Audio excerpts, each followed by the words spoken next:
Evening, everyone. Welcome to a very special Next Revolution. I'm Steve Hilton, and this is the home of positive populism. As you know, we often talk on this show about political revolutions, but tonight we'll meet someone who's at the forefront of a revolution that's much more personal, a revolution in the way people think and the way they behave. As you can see, we have a great audience right here in the studio. Why? Well, it's in honor of our guest for the hour, Dr. Jordan Peterson. Now, if you're one of the few people who still hasn't heard of Dr. Peterson, his meteoric rise to fame has brought him to the forefront of the world of psychology, with his message influencing millions of people around the world. In fact, Dr. Peterson has been described as the most influential public intellectual in the Western world right now. His book, 12 Rules for Life, An Antidote to Chaos, has become the #1 bestseller on Amazon. For the next hour, Dr. Peterson will share his insights and answer questions from the audience. So let's get right to it. Dr. Peterson, thank you so much for joining us all here. We're really excited to see you. This may be quite an annoying question since you've written a book that talks about 12 rules for life. But just for those in our audience who may not have heard your lectures or watched you on YouTube or read the book, is there a way you can capture the essence of your argument? Is there perhaps one rule above all others, or some core argument that you could use to explain? There's probably two, I would say. Okay. One of the rules is do what is meaningful, not what is expedient. And that's sort of twinned with tell the truth, or at least don't lie. Right. And I'd like to concentrate mostly on the rule that describes the necessity of meaning. And I've spent a lot of time talking to my public audiences about this, as well as outlining it in the book. The theme of the book is, in some sense, somewhat pessimistic, because it outlines the reality that we're all ensconced in, let's say, and describes it as one that certainly has an element of tragedy. You know, life is difficult for people, and there's a lot of suffering in life, and it's often contaminated by malevolence, because we can take a bad situation for us and our families and our communities and certainly do everything we can to make it worse. And so there's a dark element to life, and in order to be able to sustain yourself through that properly, you have to find something that's deeply meaningful. And you have an instinct for meaning. I mean, I think you can make a strong case for that neurologically. And the instinct for meaning helps you find a pathway through life that enables you to find engagement, a rich engagement, that can help you thrive in the face of the difficulty of life. And so, and interestingly enough, and this is something that's really struck a chord with my online viewers, I would say, I think the right pathway to meaning is not through rights, and certainly not through impulsive pleasure, but through responsibility. Right. Yeah, and so if you think about the people you admire, which is a good way to start thinking about meaning, you know, or even those rare moments when you actually might admire something you yourself have done, it's almost inevitably the case that that's associated with at least taking responsibility for yourself, right? Because no one admires anyone who can't take responsibility for themselves. But you find people increasingly admirable and worthy of imitating and as models for meaning if they can take responsibility for themselves and for their families and for their communities in a way that makes all three of those things work at the same time.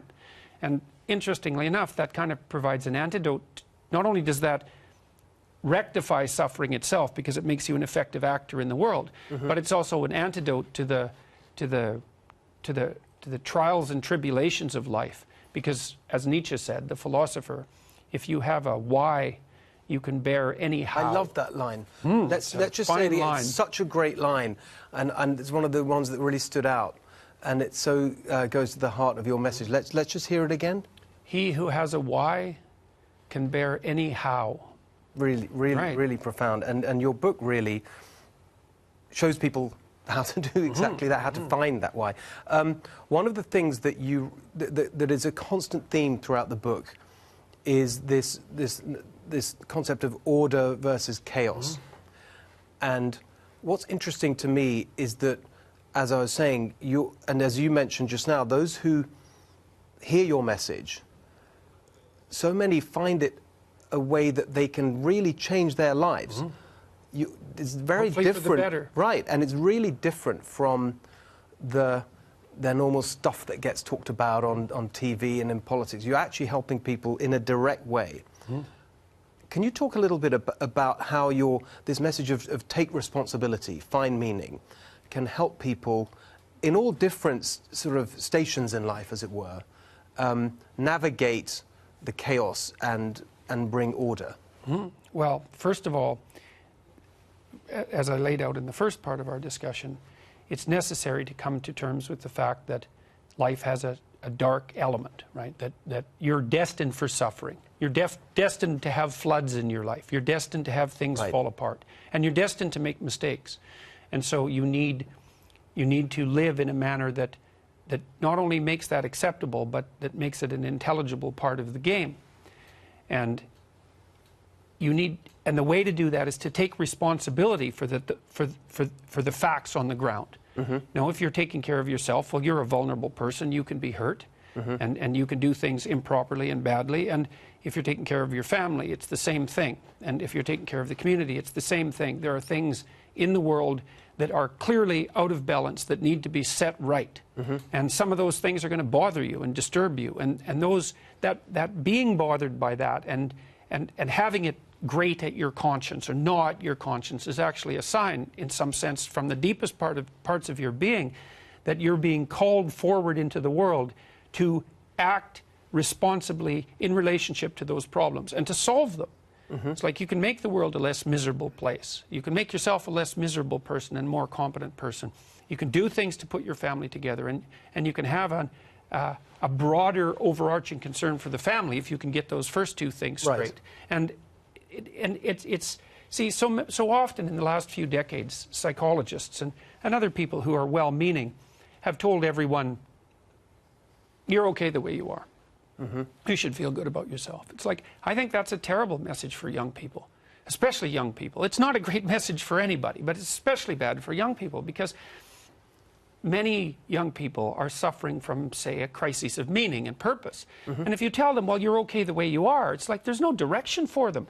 What you tell young people is, look, you're young and you're making mistakes and you don't know what you're doing exactly, but there's something to you, man. If you could tap into the potential that lies within you, let's say, if you could take on a noble attitude towards the world and work to rectify suffering and to constrain malevolence, God only knows what you could become. And more importantly than that, that's how our entire society views you. The reason that individual sovereignty inheres in you, why you have the rights of a citizen, and why you're regarded as a sovereign individual, is because our entire culture over thousands of years has actually decided, tens of thousands of years, has actually decided that there's something in you of ultimate value that the entire stability of the entire society depends on, that you could bring forward and nurture, and that the world would definitely be a lesser place without.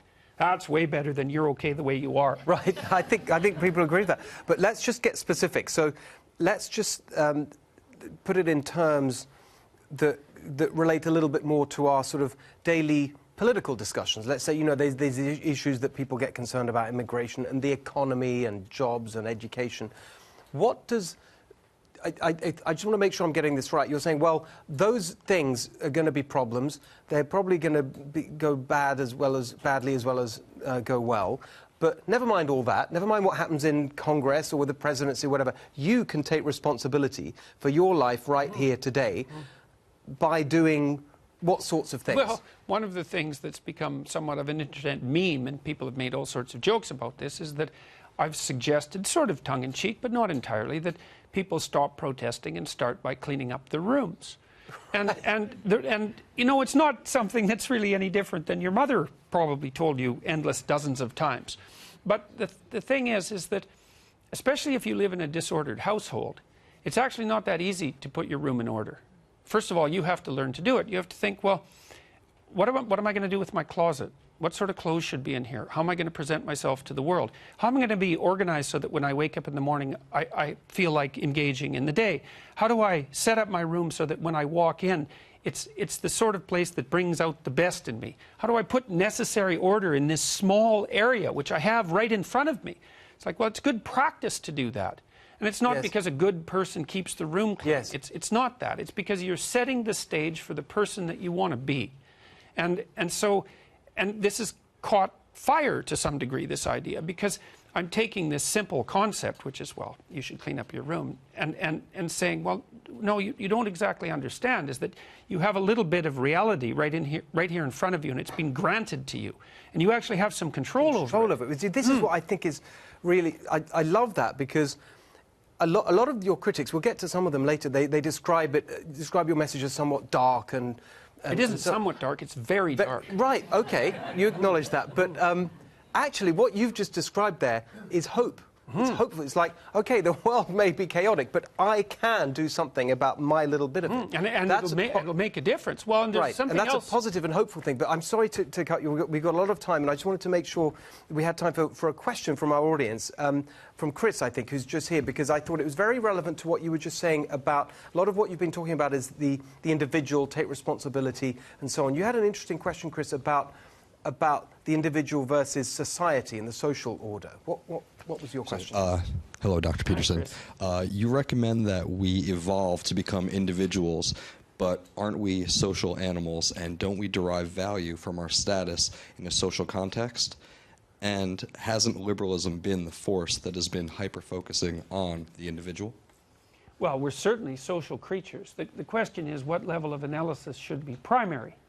And when I was discussing some of my ideas just moments ago, I made a case for accepting responsibility in an increasingly broad social context. It's like your first job is to get your act together. And that's because you have at least some control over yourself, and you can decide what sort of things you're doing wrong and what sort of things you can do better, and you can work on that. And then you have to do that in a way that's, well, partly of benefit also to your future self. And so the social world starts to creep in there, right? Because the person you're going to be in 5 years is in some sense another person that you have to take into account. So you have to put your life together. But you have to put your life together in a way that works now and next week and next month and next year. And then you have to put it together in a way that's also of benefit to the people who you're intimately associated with. That might be your partner, but it's certainly also your family. And then if you get those things in alignment, in some sort of harmony, and harmony is a good way to think about it, then you can start thinking about how you can do all of that and simultaneously benefit your community. And so if you take full individual responsibility, and which I think is different than concentrating, let's say, on your individual rights, as you take more and more comprehensive individual responsibility, you naturally bring in the entire social world around you, and appropriately. And you should start in a limited domain, because, well, what do you know? You want to start with well, maybe you want to start with experimenting with things where you'd be directly responsible for the negative consequences, for example, if you're trying to change things. And you can practice in these smaller domains, like with regards to your room. If you have your room in order, you could try making it beautiful. That's also extraordinarily difficult, and that'll produce a relationship between you and something transcendent like beauty. You can put yourself together, and in doing so, then you're going to be optimally positioned to be a proper social person. And that's obviously of crucial importance. The question is, what's the initial level of analysis, and where do you start? So. Great question. I appreciate the answer. It reminds me of something very famous that, in fact, probably the most famous thing that Margaret Thatcher said, and a lot of people misinterpret it. She perhaps could have not allowed herself to be taken out of context, but she was asked back in the 80s when she was Prime Minister in the UK and there's a big crime problem, well, isn't crime the fault of society?